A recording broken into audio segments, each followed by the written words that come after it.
Zašto muški spolni organ ne može zasnovati radni odnos? Ima glavu, a nema mozak.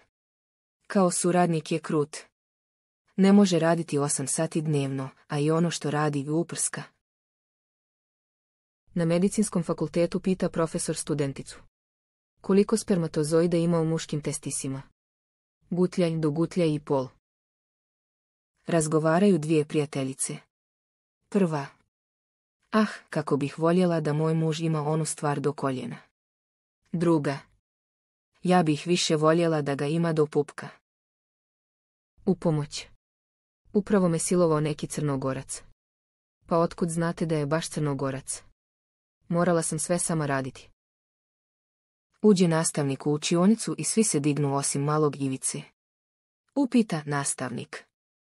Ivice, tebi se ne diže kad ja ulazim u razred. Ivica odgovori. Meni se diže samo kad nastavnica uđe u razred. Koja je definicija oralnog seksa? Ja orem, a susjed me jebe za među. Zašto vegetarijanka nikad ne vrišti tijekom seksa? Boji se priznati da joj jedan komad mesa može pružiti takvo zadovoljstvo. Koja je razlika između soje i vibratora? Nema razlike. Jedno i drugo zamjenjuju meso. Sastala se dva starca, pa jedan pita drugog. Jeli, a kako tebe služi ona stvar? Odlično, kvo omladinac. Kako kvo omladinac? Pa lijepo, ja mu nađem posao, a on neće da radi. Razgovaraju dva prijatelja o nekoj curi. Zašto svi trče za ovom ribom? Zbog njene govorne mane. Kakve govorne mane? Ne može reći ne. Gledali Mujo i Fata erotski film i Fata kaže Muji. Hajde Mujo da i mi probamo nekako drugačije. Hajde, reci kako hoćeš. Hajde da ja budem gore, a ti dolje. Može.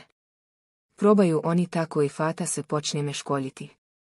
Jebi ga, pa opet meni uđe. Pričaju dva starca, pa jedan pita drugog. Jel možeš ti dalje jebati? Mogu da kucnem u drvo. Kaže drugi.